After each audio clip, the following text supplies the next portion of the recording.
when white opens the game with d4 instead of the solid d5 or knight f6, fighting for control over the important e4 square. A more radical approach is to play f5, turning the game into the Dutch defense. f5 does fight for control over the e4 square, but it doesn't help develop a piece, and it also leaves the king vulnerable on the e8 to h5 diagonal. This may also be a concern if black decides to castle kingside, which is often the case, as the king may be exposed on the a2 to g8 diagonal. So why exactly would black willingly do this? The Dutch defense immediately imbalances the pawn structure from the very first move, setting the stage for a dynamic, sharp struggle. The f-pawn may also be used to help charge a kingside attack, especially as white typically castles on that side of the board. White definitely shouldn't panic when seeing this provocative move, nor should white expect an easy game based upon this anti-positional approach. Unlike most mainline d4 openings when white's most popular plan is seizing more space in the center with c4, followed by knight c3. Although this is still a valid approach to consider, white's main response against the Dutch does not involve this setup. White's light-squared bishop often likes to find activity on the d3 square, supporting the center while pointing toward black's kingside. In the Dutch defense, however, the f5 pawn restricts the activity of this important minor piece. White's most popular response to the Dutch is to activate the light-squared bishop on the long diagonal, starting with g3, preparing to meet knight f6, with bishop g2. The light-squared bishop exerts serious pressure down the long diagonal, adding pressure against black's queenside while helping fight for control over the central light squares. The light-squared bishop will likely serve as an important defender of the castled king. This means that white will have to keep an eye out for a well-timed f4, trying to rip open lines on the kingside in some of the more aggressive Dutch defense variations.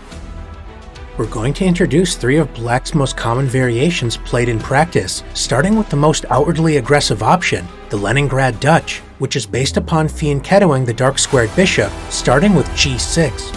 Committing to a second pawn move softens black's kingside, but fully in accordance with the fighting spirit of the Dutch, black is not worried about accepting positional liabilities, preferring to maximize piece play by activating the dark-squared bishop on the long diagonal. A straightforward continuation for both sides is to complete kingside development with knight f3, bishop g7, followed by both sides castling kingside.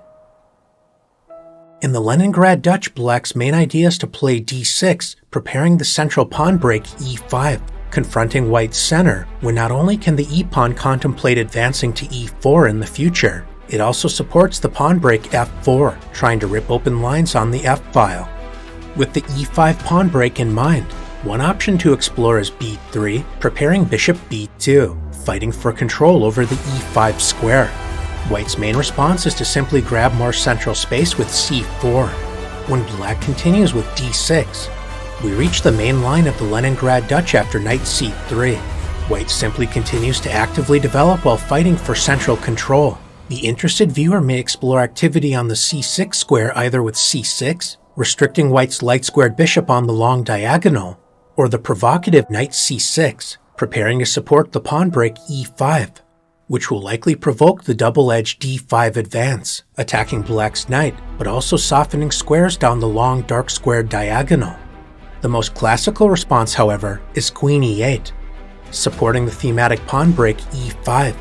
If black decides to expand on the kingside with h6 and g5, this also opens a path for the queen to join the kingside initiative from either g6 or h5. White has an important decision to make, whether or not to allow black's thematic pawn break e5.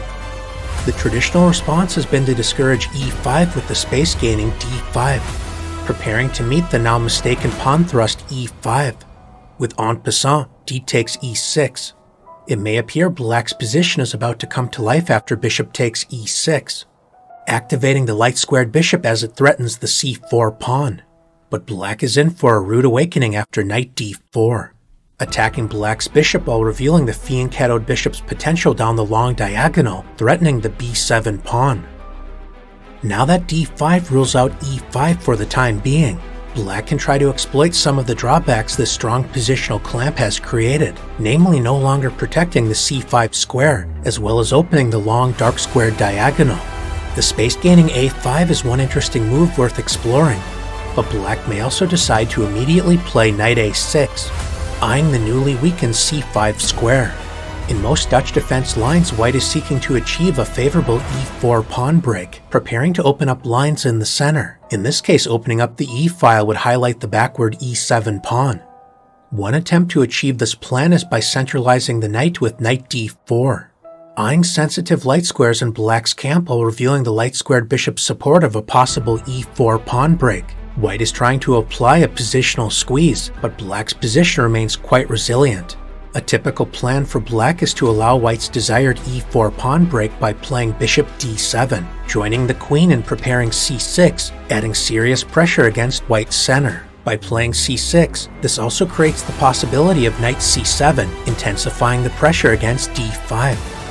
It's also possible for black's knight to continue its journey with knight c5, fighting for control over the center.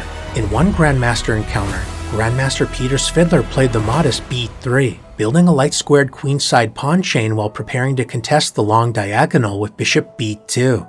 His opponent, Grandmaster Hikaru Nakamura, utilized the popular plan to generate counterplay with bishop d7 and c6, setting the stage for a tense middle-game struggle. b3 is a solid option, but it's tempting to lash out by advancing this pawn 2 squares forward, attacking the knight, but weakening the long dark square diagonal in the process. If black responds passively, this could lead to serious trouble, but black has the active resource knight f to e4, counterattacking the newly unprotected c3 knight while revealing the Leningrad bishop's pressure down the long diagonal. Black's idea is to meet knight takes e4. With knight takes e4, the dark squared bishop is making its presence known on the long diagonal when black is prepared to strike in the center with c5, leading to sharp, double-edged play. Instead of playing knight d4 immediately, another popular plan for white is to play rook b1. The rook vacates the dangerous long dark square diagonal, escaping potential tactical issues from the Leningrad bishop on g7. The rook also prepares to support the space-gaining b4.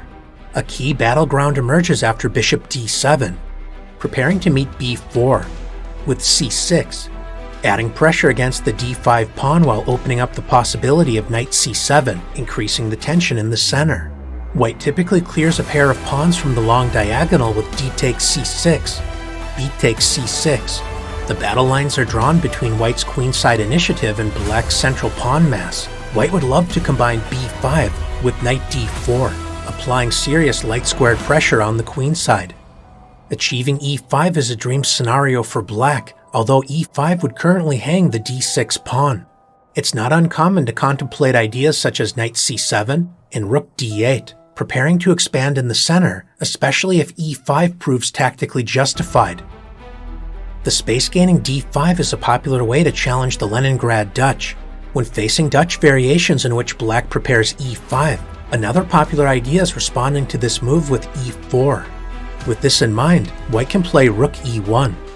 It's possible for black to play queen f7, removing the queen from the dangerous e-file while attacking the unprotected c4 pawn. This is an interesting idea worth exploring. But if black decides to play the straightforward e5, white may continue with d takes e5, followed by e4, or simply maintain the tension and strike in the center immediately with e4.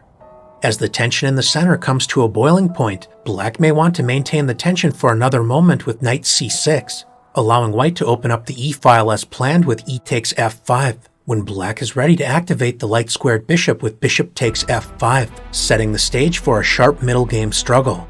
Resolving the tension with e takes d4 is not a good idea, as this is strongly met by e takes f5, revealing the rook's attack against the queen, followed by centralizing the knight and capturing the pawn with knight takes d4, leading to an excellent game for white. And if black decides to capture the other pawn with f takes e4, instead of playing the automatic knight takes e4, white has the instructive resource d takes e5, attacking black's knight. D takes e5 isolates this pawn on the e-file when white is prepared to play knight g5, intending to regain the pawn with knight g takes e4, enjoying a tremendous positional advantage. If black decides to capture the knight with e takes f3, now attacking the light-squared bishop, the rook on e1 proves its value after e takes f6, regaining the piece while attacking black's queen, Since the dark squared bishop is also hanging, black's position is falling apart. The Leningrad Dutch with g6 is black's sharpest option, so it's no surprise that this variation is relied upon when black is playing for a win at all costs. The Leningrad Dutch typically prepares to strike in the center with d6 and e5. A similar approach can be found in the classical Dutch, except black decides to develop the dark squared bishop to the more modest e7 square. We head toward the classical Dutch after the moves e6, the typical space gaining c4, and bishop e7. White typically continues to develop in the same fashion as we saw in the Leningrad with knight f3, when both sides may castle kingside. This move order may also lead to the Stonewall Dutch if black decides to play d5, a variation we'll introduce in a moment. We officially reach the classical Dutch after black commits to the move d6, preparing to support the central pawn break e5. White's most popular reply is to activate the other knight with knight c3. When black has an important decision to make, we've already seen ideas where white grabs more space on the queen side with b4, and this is very much a possibility in the classical Dutch as well. With this in mind, black may decide to play a5, discouraging white's queenside initiative before focusing on the central break e5. Queen e8 is also an interesting option, sharing some similarities to the Leningrad. The queen eyes the g6 and h5 squares to help support a potential kingside initiative. Moving the queen to e8 vacates the d8 square, making the strange-looking bishop d8 a possibility, supporting the newly unprotected c7 pawn. Moving the bishop off the e-file helps the queen support a potential e5 pawn break. This is usually not so easy to accomplish as white can once again rely on the powerful plan of rook e1, preparing to open up the center with e4. Since the e4 pawn break is such an effective plan, supporters of black's cause have gravitated attention toward the provocative knight lunge, knight e4, provoking an immediate central confrontation as the knight occupies the very square white's e-pawn would like to use to blast open the center. White's traditional reply has been queen c2, challenging black's knight on e4. d5 enters a Stonewall Dutch position down a tempo, as black has invested 2 moves to advance the pawn to d5. White has several promising options, including supporting c4 with b3, or emphasizing the weakened dark squares the d5 pawn has created with bishop f4, gaining strong central control. Rather than spending a second tempo on the d-pawn, black typically exchanges knights with knight takes c3. Preserving the structure with queen takes c3 is certainly possible, preparing to complete development with b3 and bishop b2, leading to a solid game for white. That being said, black should not fear this line and may consider the space gaining a5. It's also possible to confront white's queen on the long diagonal with bishop f6, and depending on how white responds, preparing the pawn break c5 or e5. Instead of capturing the knight with the queen, another interesting option is b takes c3. In exchange for slightly compromising the pawn structure, white is ready to strike in the center with e4. Black's most popular response is knight c6, preparing to meet e4 with e5, fighting for central space while revealing the light-squared bishop's protection of the f5 pawn. A more critical test is to play the other central strike d5, when black's knight targets white's weakened c4 pawn with knight a5. In one high-level encounter, Grandmaster Ding Larsen continued with d takes e6, preparing to meet bishop takes e6, intensifying the pressure against the c4 pawn with the strong positional resource knight d4, centralizing the knight, attacking the light-squared bishop while joining the queen's pressure against the f5 pawn. This knight move also awakens the light-squared bishop down the long diagonal. Black should continue with bishop takes c4, when after knight takes f5, the game becomes quite complicated, although white's ability to build pressure against black's compromised kingside should not be underestimated. Queen c2 is an important line to analyze, but it's worth noting that white has a more direct way to challenge knight e4 by first exchanging knights. When after f takes e4, attracting the pawn to the vulnerable e4 square. Instead of moving the knight to d2, which is certainly possible, a more harmonious path is knight e1, revealing the bishop's attack against the unprotected e4 pawn, when after black protects the pawn with d5. Not only can white play f3 immediately, we can also appreciate a benefit of placing the knight on e1. It does not restrict the dark-squared bishop, allowing the additional resource bishop e3, supporting the center while preparing to activate the rook on the c-file. Once the center is stabilized, this increases the strength of f3, destroying black's central bind when black's position is becoming quite critical. Instead of playing bishop e7 and d6, leading to the classical Dutch, black may prefer to build a light square stonewall structure with c6, preparing to meet the natural knight f3. With d5, black builds a rock-solid light square stonewall pawn structure, restricting white's light-squared bishop while also clamping down on the e4 square, the key pawn break we introduced in the Leningrad and classical variations. This opening sets the stage for extended positional maneuvering, although there is certainly still room for dynamic play to emerge if both sides are willing. The drawbacks to this stonewall structure include restricting the light-squared bishop, as well as the dark square weaknesses it leaves behind, especially the e5 square. This is often a desirable outpost square for a white knight, as it cannot be harassed by enemy pawns. After building the stonewall structure with d5, it appears white's c4 pawn is under serious pressure, but white may decide to simply castle. If black tries to win a pawn with d takes c4, dreaming of reinforcing this pawn with b5, one strong reply is knight e5, adding pressure against the c4 and c6 pawns while opening up the powerful light-squared bishop.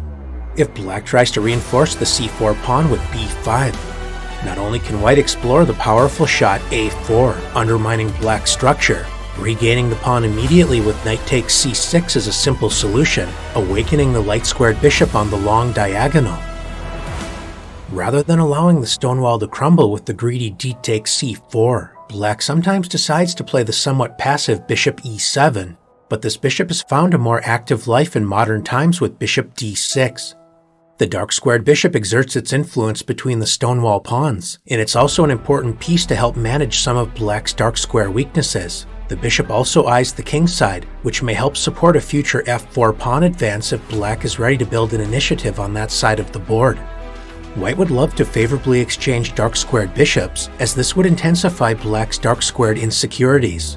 Bishop f4 is a radical way to promote this plan, although after bishop takes f4 and g takes f4, white's kingside structure is somewhat compromised, encouraging black to fight for a kingside initiative, often associated with an eventual g5 pawn break. A more positional way to encourage an exchange of dark-squared bishops is by playing b3, supporting the c4 pawn while preparing bishop a3, rather than castling, allowing white to continue with bishop a3, which is by no means the end of the world for black. A more active choice is queen e7, centralizing the queen while discouraging bishop a3. If white wants to insist on exchanging dark-squared bishops, a4 is possible, creating a backward b3 pawn in the process. In this case, a5 is a strong response, fixing the queenside structure, leading to an interesting positional struggle. A more common path is to play bishop b2, supporting the center while increasing control over the e5 square.